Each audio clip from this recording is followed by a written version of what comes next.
Hey, welcome back. It's Louisa Munson from the Barefoot Broadcast, and I'm joined here today for this show with old friend Siobhan Nicolaou. Now, obviously, you're not an old friend, but it's been over a year that we've been in touch when you were last on the show. And today you're going to be talking about maintaining emotional stability in the condition with golden light tips. Now, you're an expert in the field of emotional energy transformation. What has changed since we last spoke? I imagine a lot has. Well, I think the bar has been raised for everyone as we come into these ever-evolving times. And it seems to me, anyway, that things are moving along at an extremely rapid clip, like never I've experienced before. And we're being asked to really step up to more and bigger of who we really are within every condition. And, we've been... I know for a lot of us that have been working in spirituality for 30 plus years, it's, on ourselves and helping other people, it's challenging still for everyone. You never hit a place where you're done. Ever. And yet we manifest and we create these wonderful beings that come into our lives in the ways of relationships or friends or colleagues or whatever that absolutely reflect things that are still vibrating within our emotional body. Yeah. However subtle they may be, it's always time to continue to love ourselves, to move forward from a stable place. Oh my goodness. Do you know what I was saying to Carl just last night? It feels like we are living almost like a whole year inside every 3 months. In 5 minutes.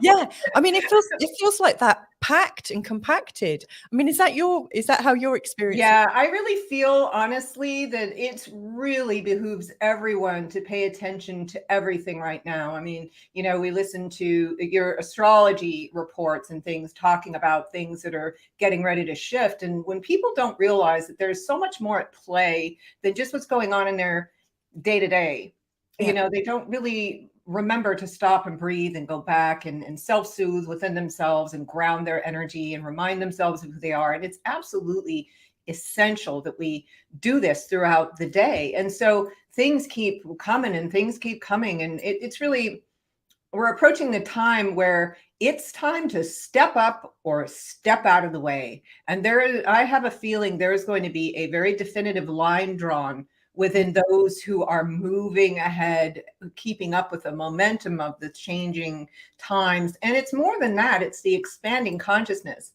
Yeah. And so as consciousness continues to expand through the work that we do, we have to keep up with that momentum. And if we don't, we just get trampled underfoot. Yes. Yes. One of the things I've been noticing, and I didn't think to welcome everyone that's watching this morning. I forgot we were going live. So welcome to all of you who are watching. If you do have a question for Siobhan, then please do just write something in the chat room. I'm going to be watching the chat room, and let us know where you're listening in from so we can welcome you. That would be nice. I have noticed that with the clients I'm working with right now, it feels like everyone's darkest and deepest core wounding is really coming up. And one of the thoughts I had is maybe there's something energetic right now where we are actually safe enough to face it or integrate it, or that maybe, I don't know, the time is here and all of a sudden it's like the door has opened, the trap door maybe. Well, what's funny is that we've been given, when I came into the Golden Light some 30 plus years ago, it took me straight from being a channel. I was a straight up channel. It was amazing. It's a great experience and all of this. And when they told me I needed to become what I was seeking outside of myself, I am so incredibly grateful that I switched paths when I knew this path was the one I was supposed to go. I couldn't make sense of it with my head because, of course, the ego was going, I know everything. But and boy, do I sound good. And then when you get below the line using Golden Light, it's really, I found it to be absolutely powerful in the way that we just come to love. And so you get over yourself and you realize that, there's a lot beneath the line. So moving forward, it's like love has been brought into the earth. It's like duality is the door, love is the key, and God is the revelation, or truth is the revelation. I prefer to say, whatever it is for you. And so we have to go through these phases to transform our perception of duality. And duality is this existence, but in truth, it doesn't exist. And so if you want to experience that truth, you've got to do some work to arrive at that conclusion, not just agree and read a bunch of books on the subject. Yeah. And so many people for so long have thinking that we have time. And so it becomes a weekend workshop and coffee lattes and all this stuff that's just big social experience, way to hang out with people that you agree with and like. And now it's like, hello, don't look busy. Do you know, I found I've had so much more growth opportunities from the people that I don't particularly like very much and have been coming into. It's always yourself, isn't it? Yes, it is. It absolutely is. So you are facing yourself through the guise of other people. We've got Krista One Hottie. Hi, everyone listening in from Wisconsin. So welcome. Thank you for joining us today. Let us know if you've got any questions and how you're experiencing energy right now as well. So, so the golden light then, did it announce itself to you in as much as, how did you know it was called golden light? Or well, it was brought to me in that way. It was a set of tools that I was given to learn how to discover what they told me. You can't think this way. You can't adapt it as a way of thinking, because love is a way of being. Yeah. It's not a doing. And so many people are doing things that look loving, but there is a whole lot of division within the love that we're taught as love in spiritual teachings, and also how we interpret those teachings based upon religion. Maybe as a child, the way we're just brought into this dualistic experience and then believe that. And so it is a bit to undo, but all we need is love, and it's not just a song, and it really is a way of being. So golden light really taught me a lot about me, and you have to use the tools in order to have that become your experience. I was so defiant when I heard that that I just kind of use the energy. Okay, well, I can feel that to the core of my being, that's truth, but I can't make sense of it with my mind. So I am going to use these tools to see if what you say is true for me. Hang on, run that past me again. I'm going to use these tools to see if what you say is actually true for me. Because you have to arrive at your own truth, and your own truth comes to you from the experiences that you have. It's the wisdom you gain on the other side of your experience, not just reading in a book and agreeing with it. It really requires a lot more than humans like to give it. We're in the, in the Western world here in America, where everything is fast, everything's a pill, everything is now, everything is the way it looks and appears, not a whole lot of substance in a lot of different areas here. So now we've had all these decades to come to love, and it's a very unappealing path to many, because like emotion code and all these understandings of emotion are out in the world, but there's no, it's not a way you can just manipulate the scene with your mind. And so it is. That's not the way it works. It's like energy medicine and frequencies are the way of the future in terms of healing, but they've already been here. It just takes people to use the tools to experience that within themselves. And the emotional and physical bodies are formed at the same time in this dimension.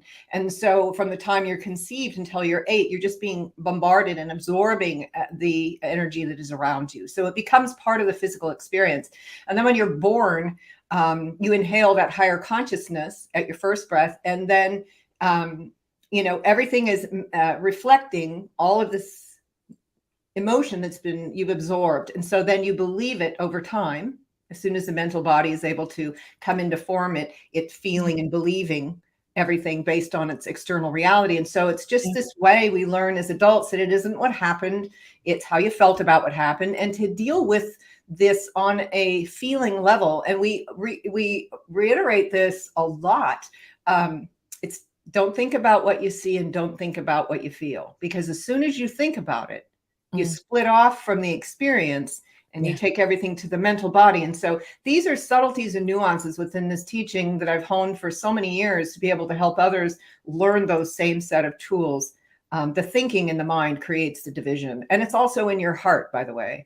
People think the heart's just it. And it's like it is. However, it's still within the mental body. And so it too is divided in the way you've been taught to love. And so healing the heart is really important. It's just not magnifying love through the heart.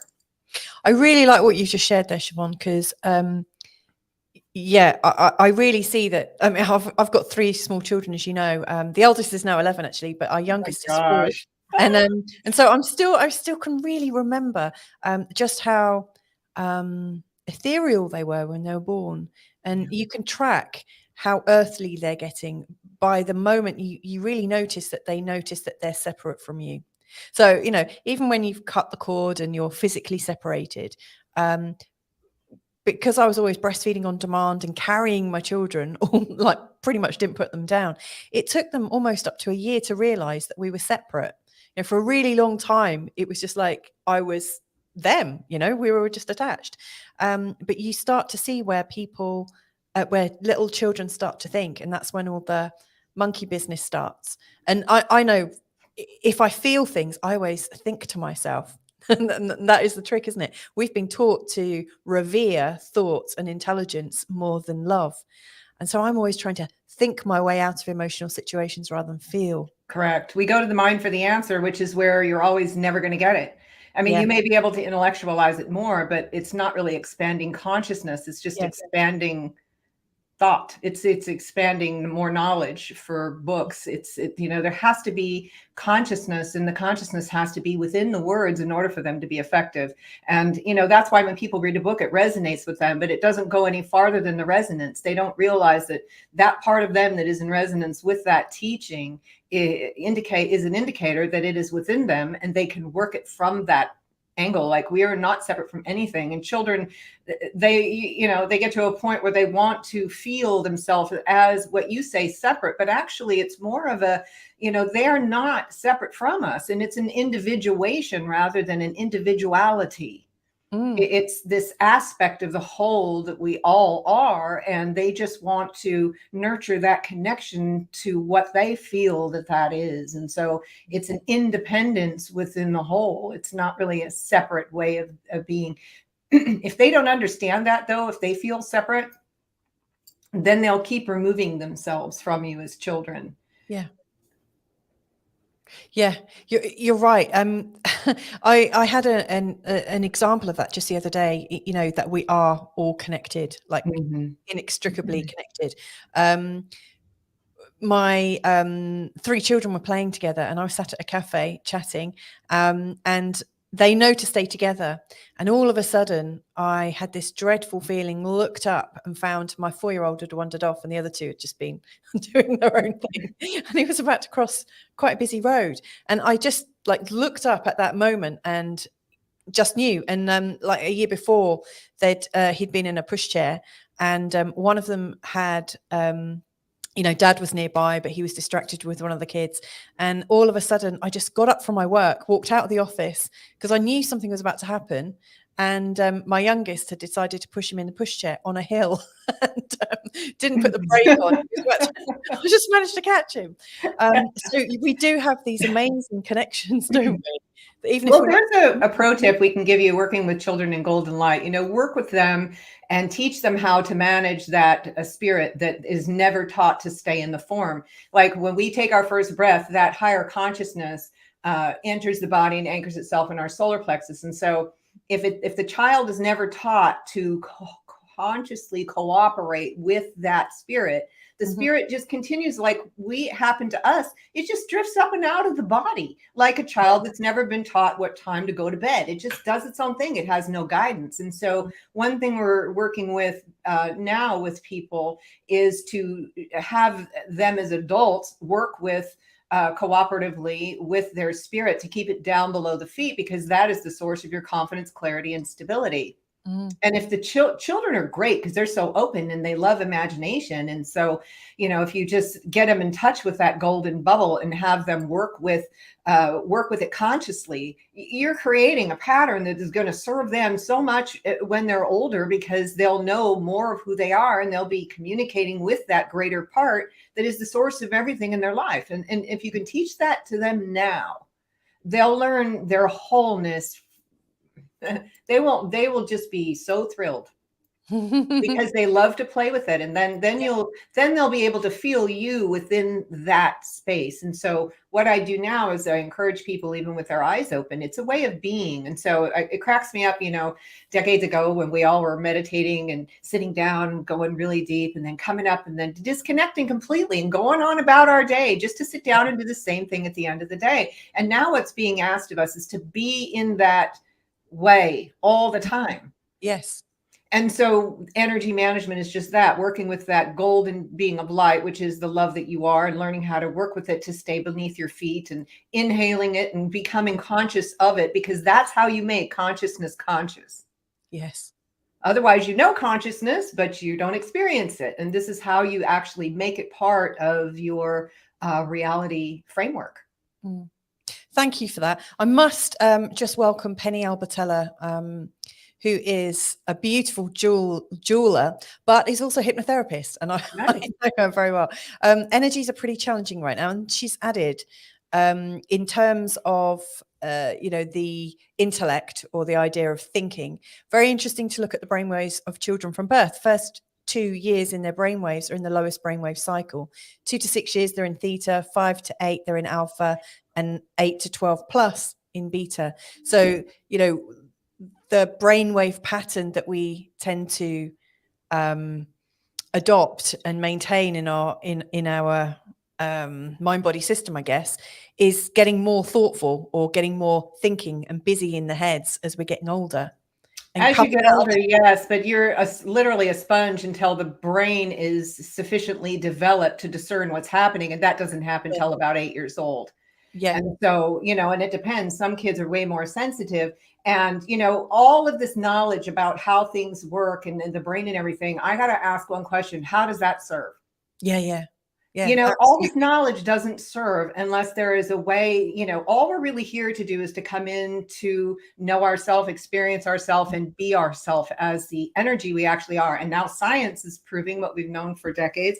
And that is that we are made of light and everything else here is made of light. And so the only thing that I'm interested in is becoming more and more that consciousness within myself, so I can continue as the creator being that I am to create the reality that I want. And I don't mean just manifesting cars and houses. I mean, directing my physical body from the level of consciousness to let go of the illusion of disease. Emotional energy is the source of it all. And so when you learn how to transform that emotional energy, then you are subsequently reclaiming the light within the physical body itself.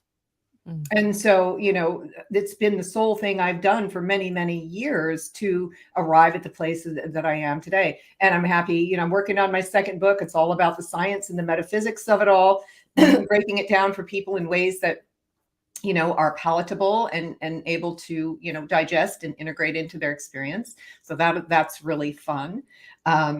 Golden light is just really an appropriate light to be able to come to love. And I found that for me, from within that love, then emerged over time the truth of who I am, which is, again, that spirit or the highest vibration of you, which even gives love life. So love, as people understand it, is not the end game. Higher consciousness, even beyond the need to be loved, is where you want to go. Yeah. Because the need to be loved is human, not divine. Can we just stop and unpack that a bit further? Yeah, sure. And I also want to thank you, Penny, for your comments. Yeah, thank you. That's really interesting. So I also want to come back to, you were mentioning the illusion of disease. I'm guessing the illusion of aging as well, or the illusion of time. Yeah, it's all It's all an illusion. Everything Yeah. in matter is simply light, and we just don't know that it's light. And the only way we can experience it as light is to reclaim it within ourselves. And the emotional energy within our physical body is what creates all the division within us, in our mind and heart, because it first forms within the physical body as the vessel is forming within the womb. And all of our perceptions later come based on how we feel within ourselves. So the mental body is maybe there, but it makes up reality and then focuses upon how it feels rather than and talks about it. It becomes an emotion. Then it becomes energy in motion, as they call it, which is the perfect way to describe it. Yes. You can feel angry, but if you're not grounded and knowing how to process that anger from within yourself, where in the physical body where that conflict actually lives, you're going to feel angry. The mind will identify that you feel angry. It will focus upon the anger and project it out into the world. And energy doesn't dissipate. So every time you have a negative thought, every time you're casting shade, every time you're lying to somebody, every time you're doing something like that, it becomes part of the problem. When you learn how to, without engaging the mind through thought so much, be aware, more self-aware of how you feel by being present to how you feel, you have the ability to pay attention to that without letting it get to the point of becoming an emotion, which then becomes part of the problem. When you're stabilized in the love of being through working with golden light energy tips and, the meditations and things like that, then you can be the presence of love for that negative emotion, which doesn't know that it too is love, because there's nothing here that's not. Yeah. But it's never going to know itself to be the love that it is unless love is made conscious around it.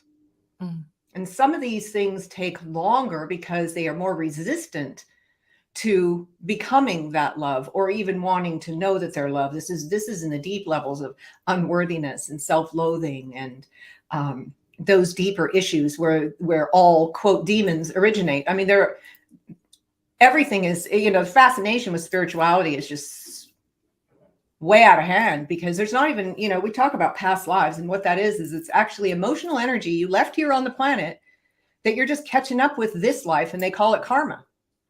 So we leave our emotional body here because it doesn't go to heaven. There's no heaven, you know what I mean? But it doesn't, in terms of energy, the spirit is just everything.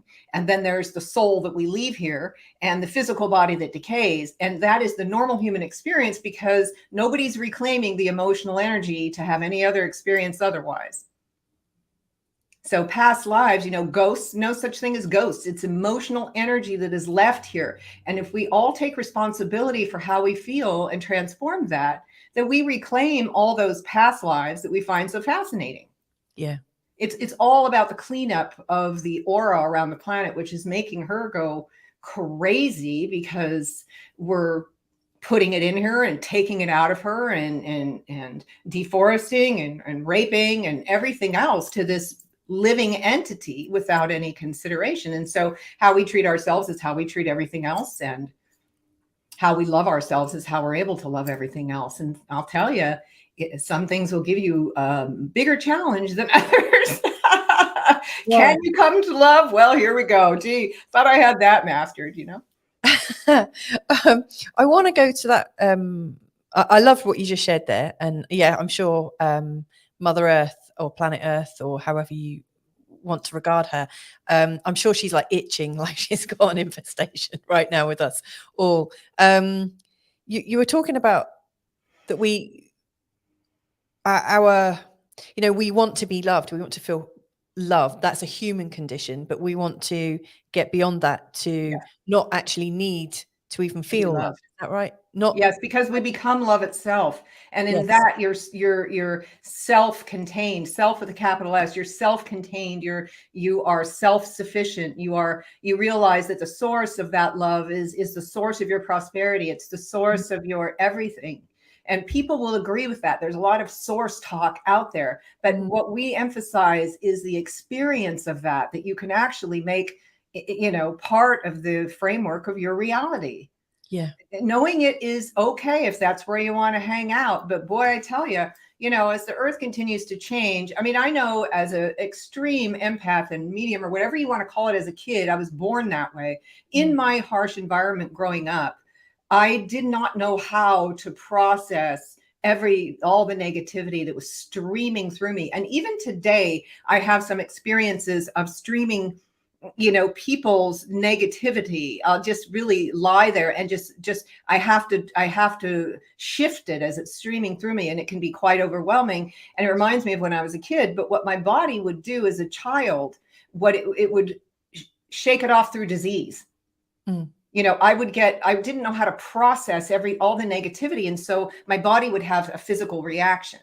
Yeah. And so I've learned, over the years, to work with that and transform the emotion within my physical body to help that not be the case. And in fact, now I would manifest extreme symptoms without anything wrong, but it's still, my body goes through this reaction. So it just makes sense to me.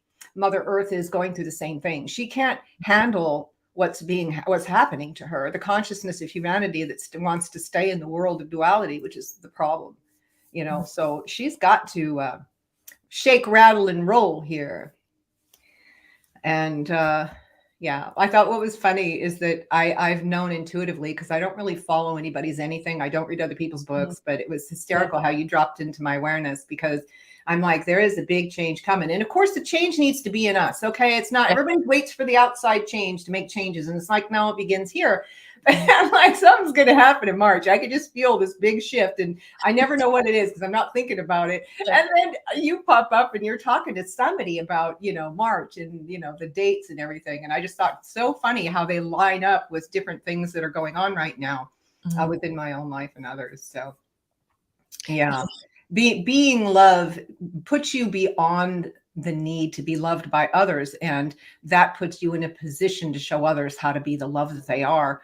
That word need is really a detriment to the way people are in communities, within relationships, and within families. Yeah, because need has the presupposition that you don't have it. Correct. That you're in lack. You're insufficient. Yep. You're lacking something, and it's not true. And so this isn't often fostered within homes as much as it is probably beginning to now, because these younger kids that are having kids or choosing not to have kids, the communities that they're in or whatever, they're learning how to access the source of everything that comes to them and manifesting it from there rather than depending upon others. It can become a really lovely co-creation when everyone is on that wavelength and things just keep coming, because prosperity is like this energy of reciprocity. It just, as you give, it comes back, and it just keeps this wheel going. There's no expectation, there's no need. It's just joyful, it's fun, and keeps on creating. So I find that people find that statement, I've been called, cold, or I'm aloof, or something like that. But my spirit, the sword of truth, says, I'm not here to be a source of love for you. Yeah. I'm here to show you that you are source and you are love. Yes. And that is brutal. Truth is brutal. Yeah. What? I mean, well, yes, that is brutal. And it's also so much more powerful. It's called truth. Yeah. And so beyond love, see, humans get caught in that, how love feels, because they believe that it is they're hung up in the way human love has been brought to them and is supposed to feel or to look. But when you are that love, you can simply be love for others and be an example of that love. It doesn't mean that you are not loving to them, but it's like most people are loving. Yeah. They love others. Mm-hmm. But Golden Light loves others as itself. Yes. Yeah. That's a nice distinction. Mm-hmm. There's it's a way of being. It's fun, and it's open and giving. And the only thing that stops that is someone, for some reason, having an issue with that. That love, I guess at some level will seem very non-personal, which is most likely why it's such a turn off for a lot of people when they hear about it. Yeah. But it's also the kind of love that will have anyone will be your family. That kind of changes and transforms the overt, over the top kind of gushiness that exists within some families. And I imagine for a lot of people that will feel really triggering, like you're threatening their very livelihood, like you're threatening the way their lives are formed. Well, if they unpack, how they love and get to the truth of that within themselves, they'll arrive at a place where, they realize how they've been taught love and how we are supposed to be with that love. And a lot of that comes from church. We've talked about this many times, how the act of giving to someone can be from a place of ego because we see ourselves as having and them not having. But you see, that's what the church taught you to do, is to empower poverty. Because if the church was giving to these people, empowering them as, look at you manifesting this through us, it would put the power in them to realize that they're calling it forth through others. They're homeless people, God bless them, are manifesting millions of dollars a year in food and housing and clothing and everything else. And there's a lot more we could talk about on that. People observing the condition hurt more than the people within the condition. There's many different levels within the condition of homelessness that someone looks at it. It's like one man's simplicity is another man's lack. Yes. And so it's all in perception, and how we're taught to give to these people is usually seeing ourselves as more than and seeing them as less than, which is anything but truth. And when you give and extend from that giving, from the love that you are, you put them on the equal playing field within your heart. You're uplifting them to know the truth of themselves on whatever level they can receive it. And it's never with the mind. It's a feeling. It's an honoring of them. I like that word, honoring. We've got a question here from the Ancient Mariner. Sure.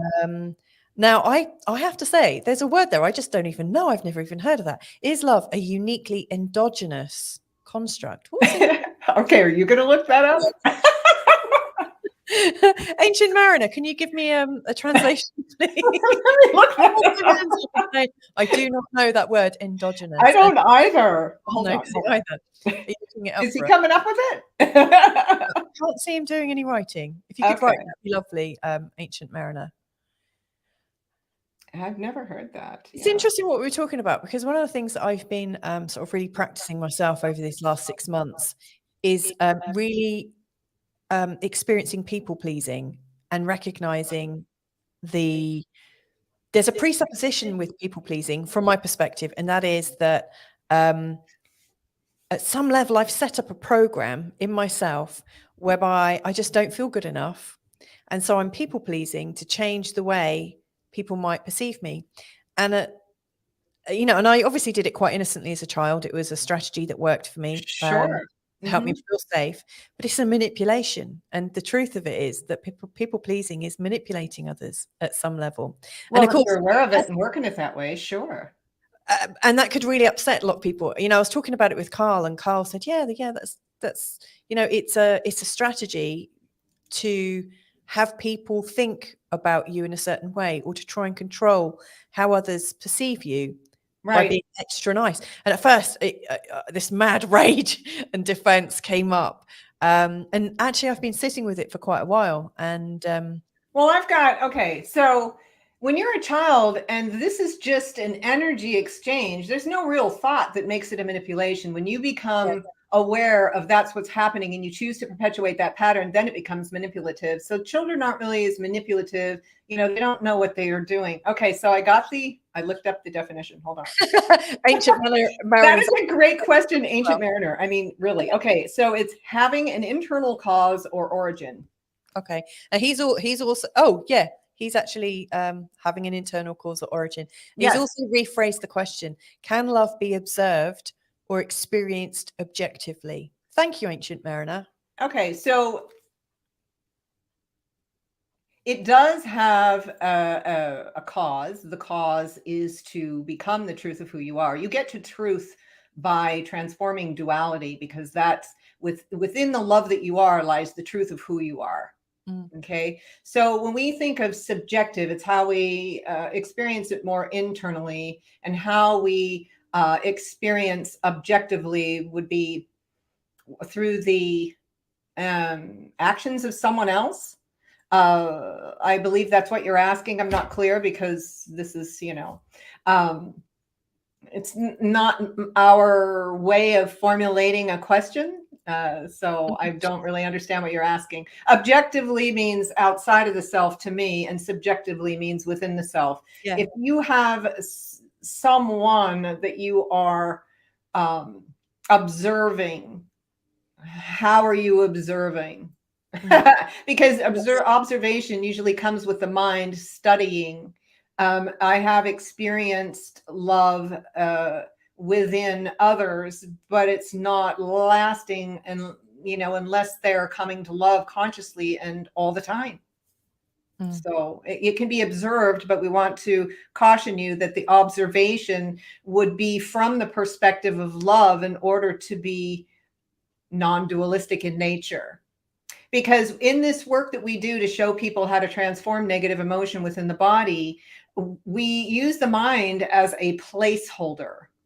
Right. Tell me more. The mind is there to hold a place. It is not there to think about what it sees or feels or experiences. It's just love just is, and it just holds and allows what doesn't know itself to be love to do whatever it's going to do. And love doesn't move it around or think anything about it or try to deduce anything. It is just a way of holding the place of love. So whatever it is observing through the consciousness of love changes. Because everything will respond, react, reduce, transform within that presence. But things take a how do we say, things can take different forms. So for instance, if we're working with the inner child, as we call it, which is just the, negative emotion within us that we, accumulated as a child, say that child, you feel angry externally and you're just aware of it. So you go in and you're being the presence of love for this angry part where you find it in the physical body. Yes. And so you're just observing without thinking, as the love that you are within this place in the body. Now, the child, say that you're there, and then you bring out, because you know that your greatest nemesis was your mother, right? And so you bring out at the distance the child is comfortable with, the image of the mother. Now, your mother, whether you like it or not, is in your aura until you transform her and out of there, because everything is energy and energy is everything. And so the more that you can work on yourself, the less hold these external things have upon you. And that's how that works. Everything's based in resonance. So you bring the mother out, and then the child shifts to fear. Maybe it doesn't, feels powerful while it's feeling anger, but then you bring out something to have it experience. Okay. And it recoils because it's all of a sudden feeling afraid with what it is then viewing, what it is feeling rather, because the child doesn't view within you. It's just what it feels. And so everything morphs into, of its own free will, by the way. Everything else is manipulation. Love does not manipulate. It just is. And as it is, everything around it has the option to change of its own free will. And sometimes it comes down to, well, you got two choices. You can either hang out and succumb to love like everything else does eventually, or you can just hop off and go play with somebody else. That's more in your external experience. But I hope that kind of answered your question. Love is a way of being, and it can be experienced. It's fun. I experience it a lot with myself. And that's a lot of fun. Yeah. I don't expect a lot from humans these days, quite frankly. Yes. Thank you for that. It is quite complex. And that question, can love be observed or experienced objectively? I mean, wow, you could go like from first person to third person and really explore it. It's all multidimensional, and there's so many things that change based upon how you're observing the condition. Mm-hmm. Yeah. And so when you're in it and you want to change it, my inclination when I was small, one of the things was just to run. just get out, remove yeah. yourself from it. But then where is the learning? Where do you learn to come to love? And so when I got these golden light tools, it became a very personal journey where I didn't have to be, you don't have to be around your family to get it. You don't have to even be in society to learn how to love yourself, because it's all within you. All conflict begins and ends within you. And when you learn how to work with yourself in this way, then you reclaim yourself as the love that you are. And then you can be far more effective in your ability to be present as that love for others. Yes. I understand that, actually, from thinking about the times when I've been very sort of independent and quite, well, very much a loner. I need a lot of alone time. I really need that. And of course, in the last 12 years since I've met Carl, everything has been done through the medium of the family, and it's exhausting. Add 3 kids and it gets even more exhausting. And sometimes there is that ease when you have that space to really feel it. So sometimes I do go off on my own to really get very clear about what's mine, what's not. Well, yeah, grounding really gives you that buffer. And we call it a buffer because golden light doesn't resist. Golden light is a buffer from duality. And what we mean by that is when you learn to work with this presence of your inner being and work with it as a golden bubble of light, and you learn how to hold it beneath your feet and then drop anchor from the base of the spine and grab a hold of the center of the earth, you can feel the presence of your being. It literally alights the entire spine from the crown to the base and then radiates in all these directions. And when you start playing with your inner being like that and bringing it down in the body, I mean, I know me, I had to be strong with myself. I'm just like, hey, listen, pal, we're changing the program here. Because I can't function. I can't do what's being asked of me. I can't do anything without you. So you create this cooperative relationship with who you really are. We over-identify with these bodies as if this, and the personality we've crafted so cleverly as who we really are. It's like, it's all bollocks. You know that. Yeah. So, I love your use of the word bollocks, because that's, oh my gosh, I actually have a lot more English blood in me than I thought, but and that's okay with me, Yeah, absolutely. I love the fact that you use the term drop anchor, because I actually know, without revealing too much about the people that are watching, I actually know that the Ancient Mariner is on water. It's oh not my God. Okay, wait a minute. Mariner, Ancient Mariner. Yeah, dropping anchor. Okay, yeah, we're all here for you. Whoever you are. And the Ancient Mariner has also said, I agree with you entirely about people pleasing, by the way. So to a certain extent, is unsolicited altruism. And in fact, Carl and I were talking about it last night, where you get unsolicited kindness, like forced upon you. That's also a bit of a... Really? People just give their advice? I tell you what, pro tip, people, nobody wants to fricking hear it unless they're asking for it. And, I don't tell anybody anything unless they're asking for it, because it has blowback. And who do you think you are anyway? I mean, if they're asking me for information, and I'm working with them, I will give them everything I have, but you will get punched in the face eventually. And I make light of that, but it's really not funny. That was an experience of a client I had many years ago. I was teaching in Scottsdale, Arizona back in the 90s. And this kid was amazing. And he was the first person I had ever seen with an aura that was flipped. Like most people have the darkness down below the solar plexus, and his emotional energy was literally more in the top of his aura, which was just fascinating to me. He was the sweetest, most intuitive. I mean, this kid was insanely psychic, intuitive, more than psychic from the, just really intuitive. And he was very sensitive, and he had a very sordid past and very sweet. And he went out and he thought he was just needed to prove himself. Mm-hmm. And he proved himself to 3 wrong guys that beat him within an inch of his life. Ooh, because it was unsolicited. And he was just feeling his juice. Like, this is where my power is. And I'm going to just, and instead of being a way to protect himself, he called me and asked if, what he should do about taking them to court or not. Mm. And, we just guided him in the way that was owning what happened and taking it as, a valuable lesson, and knowing that he really had created that experience. And so I've seen it happen. And, it depends upon where you are and who you're talking to. Yeah. I mean, and just for the interest of the show, I mean, you don't just come on here and tell us what's what. I mean, it's an invitation, isn't it? You know, we talk about it. So, you know, I invite you on. I say, yes, come on, share with me. You know, if you don't like it, you can leave. Yeah, Because you know what? Love doesn't care. Love just loves. Yeah. Another one of our great sayings, you know, and people go, what do you mean love doesn't care? I'm like, it doesn't. It just loves. And if we got out of the way we're supposed to care in that love, you'd see how distorted that is. Yeah. And that's church. That's religion. Because if you care, in most people's experience, they're giving their power away to another. They're giving them from need rather than love, which then serves in a different way and doesn't really serve the point they're trying to serve and love.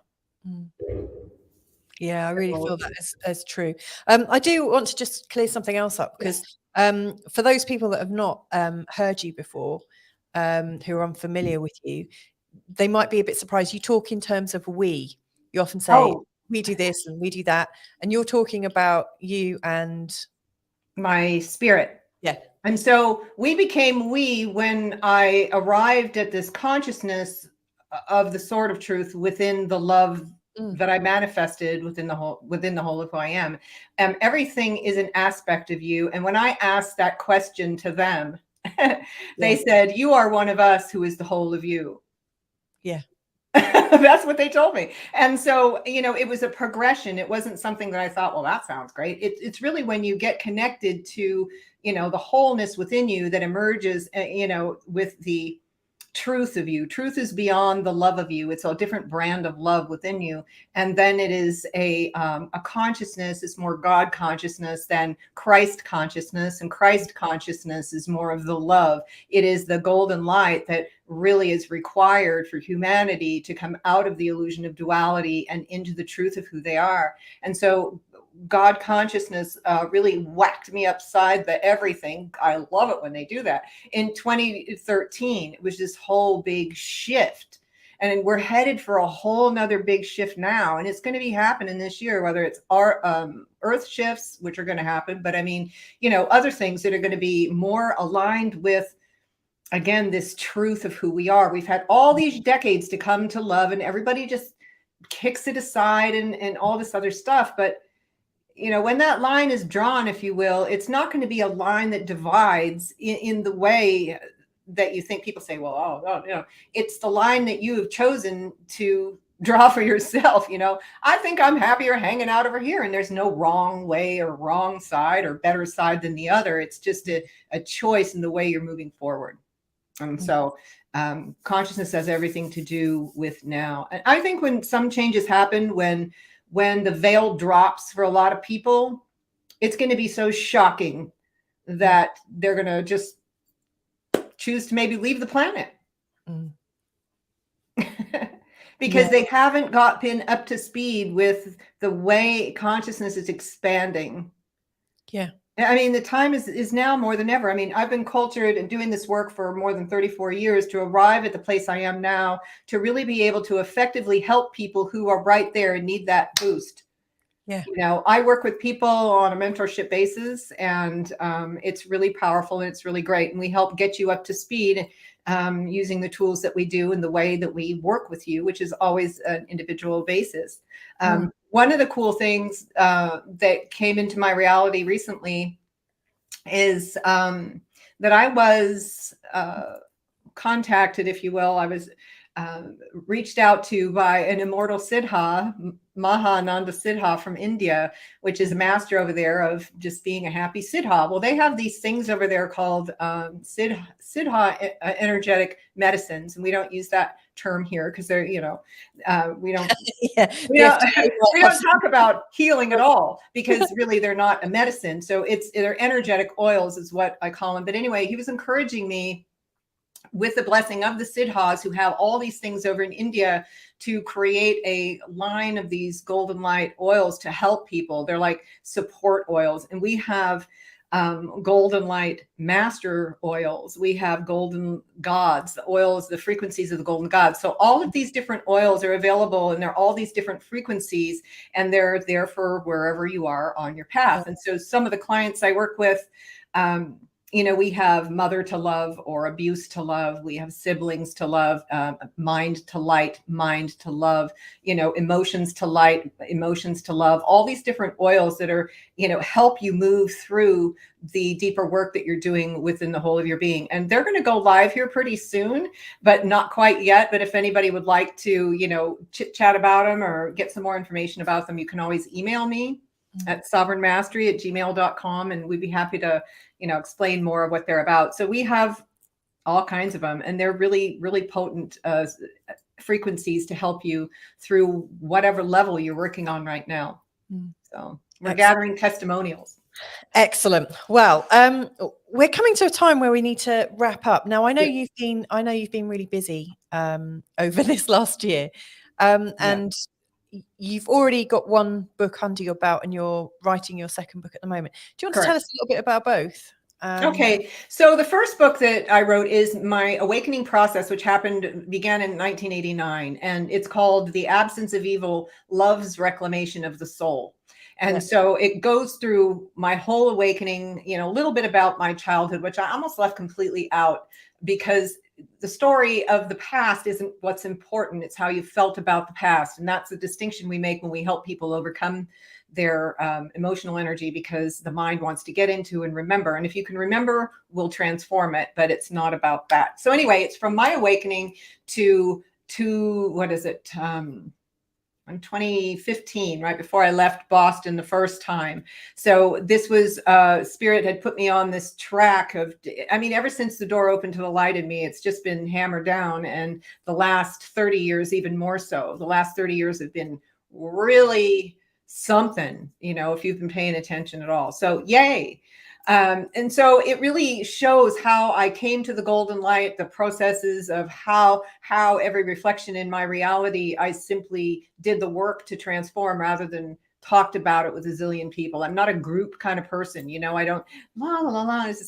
I don't find that to be valuable for me. But anyway, so took me all the way to Boston when I left the first time. This second book is all about the science, and even though I'm not a scientist, when you experience this work enough, you just know that knowledge. And the reason that it is because you're the source of all of it. And so the more that you do the inner work, the more that you get your answer and this wisdom on the other side of these processes. So it's about the science, it's about the metaphysics, it's about the difference between things like mental illness and white light, mental illness and gold light, physical illness and white light, and physical illness and gold light.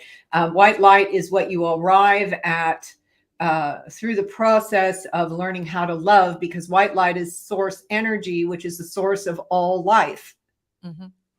But when people split themselves off and start using white light in this dimension, they have to go forever pushing away what they're judging as being bad, therefore creating duality, not only with, keeping that alive within their mind and emotions, but having to protect themselves from what is out there and creating their dualistic experience. It's good and bad. It's all of this other stuff. And there's none of that in truth that exists. And the only way to really experience that truth is through the transformation of that duality within, your emotional body. And then coming from a different place. So there's all these different dynamics. People say, why is that? And why is that? Well, you create this dualistic experience and then it pushes against you. It's a law of physics. We're regulated here on this planet by all these laws until you learn to bend them from another level of your being. And it's not manipulation. It's consciousness, it's higher consciousness that enables you to do that. I really like what you shared there, because you're right. There is, when people start to explore potential and read different books and listen to different things, it does often get pitted as light workers, white hats versus black hats. And there is this duality in the way. And I guess golden light doesn't really hold any duality. Is that right? Well, there is no darkness in truth. It's love. It just doesn't know that it's love, and it's never going to know itself to be love if we're calling it evil with white light and pushing it away. You only reinforce its own feelings of itself, and every time you judge it, it's got you. Yeah. And if you just love and don't care that it's there, and just keep loving and don't care that it's there, and just don't keep loving and don't care that it's there, it's like takes its hand and goes right through you. It has no power in your experience. And sometimes, we just go, I just wish that, this would go away. And it's like it never does that with that. But that is the game of duality here. As long as it can keep you in any sort of negative emotion and judgment or resistance about it, then it keeps you in the game of duality, period. Yes. Yeah. Yes, fascinating. It really is. Yeah. Yeah. It's just as you learn to love something or have an opinion about something, like, oh, this is who I really am, you come up against the equal and opposite. Recently, I've been practicing with the idea. Well, I realized that there was a part of me that wanted to keep myself hidden because I didn't want to be seen by things or seen by an energy that might want to reach out and interfere, or, like, I don't know. I like to feel quite free. And in the feeling of I want to be free, there is also that feeling there are people that don't want you to be free. And correct. But it's not people. No. It's a consciousness. It's a conscious. Yes, I agree with that. That's my experience. And what I realized, and it took me a while to really realize it, but I realized if I keep myself hidden, good can't find me, or not good, but like I can't experience all of the things I may want to experience whilst I'm putting up a boundary against anything that I don't want to experience. And so in recent times, I've just been like, all is welcome here, but not as a, woo, come on, step right up. Okay, this is a bit of wisdom too from my spirit. True vulnerability. Okay, so when we were kids, we were totally vulnerable, right? We were just beat the hell up. And so for most people who've had traumatic childhoods or even just a childhood, feeling vulnerable is very scary, because when we got smacked, we got beat up every time. So it becomes something of a fear factor. Well, that consciousness, regardless of who it's running, wants you to be afraid of it, because as long as you're in fear, it owns you. Okay. But true vulnerability is being so strong in the love light that you are, that nothing can hurt you. That's true vulnerability. And so when we try to flip that in our brain, when something comes up, we have to be stronger in that love light. It's like the armor of God is love. It's non-resistant, but it keeps you sealed. And it just says, I'm love, and this love don't run, and you have no power here. Yeah. And when you say, it sounds resistant to say that. One of the sayings that we used when we were overcoming the dark mind, because of course we show people how to transform the negative emotion, and oftentimes people experience the shadows in the mind. And so, there's this process you go through that takes just about a minute. And then you can, from that consciousness of love, speak to that shadow in the mind. And as long as you're coming from the love that you are, there's no resistance within the conveyance. And so we, say you have no power in the presence of your essence most high. It's acknowledging it as the love that it doesn't want you to know that it is, and it doesn't want to feel about itself. But when you are coming at it from that energy and perspective, you just you're declaring to yourself that it has no power. I am love, and you are love, and we are love. Yes. I'm going to love myself more right now. You just tell yourself, when you feel that tensing in your body, dropping those shoulders and taking a deep golden light breath down that spine, and just saying, I'm just going to love myself more right now. So you're not resistant. You're not making anything bad. And that consciousness is just, it's growing. It's taking a presence on stage, on TV, in your neighborhood, down the street, and after school programs, you name it. It's getting a foothold. It wants you to know it's there and in your face, and it wants to be disruptive. And you're just like, whatever. So to hide yourself, I know, but this is where discernment comes in, Louisa. I wouldn't be so hard on you about that, because, spirit, I don't go anywhere unless I know I'm supposed to go there. Yeah. I don't go to the store unless I'm inspired to go to the store at that time.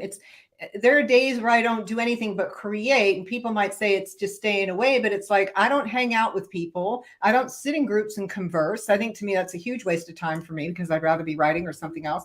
Love just allows people their process and doesn't have to be part of their process. So people come to me if they want this wisdom, and I'm willing to give them everything. But that is where I give to people. That's where I have the energy to help people, is through the work that we do when they're asking for our help. Wow, I absolutely love that. We've got one more guest I absolutely need to welcome on, which is my husband, who's come up under the family name, Family Munson. He's saying hola, boa tarde, which is good afternoon. Love is all beyond the tiny mind. 3 hearts. And then he's saying amen, Siobhan. Well, I love you. Very sweet. You two are something else. I love it. So we're gonna have to wrap this up. Do you want to tell us about your new book and how people can contact you? Yes. So sovereignmastery@gmail.com. I believe it's in this In the show notes. It's in the show. That's the best email address to get a hold of me. You can go to my website, which is my name.com. So SiobhanNicolaou.com. Yep. Anybody here who would like a complimentary PDF of my first book, in ebook, reach out through email. We'll be happy to gift you one. Again, we have this whole line of beautiful, high frequency, emotional, not emotional, but golden light energetic oils to help you. And you can be the first to give it a whirl if you want to reach me through email. And again, they're from the masters and the golden gods, and then from the golden angels that help us move through these inner demons, if you will, with a whole lot of energetic support and love. Let's see, what else? How else do you need to get a hold of me? Oh, I have a YouTube channel, Siobhan Nicolaou YouTube channel, Instagram, Siobhan Nicolaou, STOT. So follow us and like everything and communicate with us, and we'll be happy to help you any way we can. Seriously. Excellent. Well, thank you so very much for being on the show today. Thank you for reaching out again. I absolutely adore it, and I'd love to have you on another time. Great. When that time arises, when you get that little nudge of consciousness, oh, it's time to connect with Louisa, then just give me a shout. Thank you to everybody that's watched, and thank you to everyone that's participated. It's been a blast. So it's just time to roll the credits. One final thought before we go, or are we done? Are we? One final thought.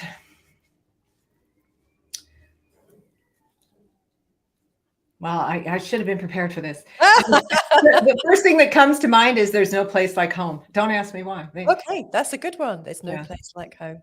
All right, lots of love to you all, and we'll catch you on the flip side. Bye for now. Thank you.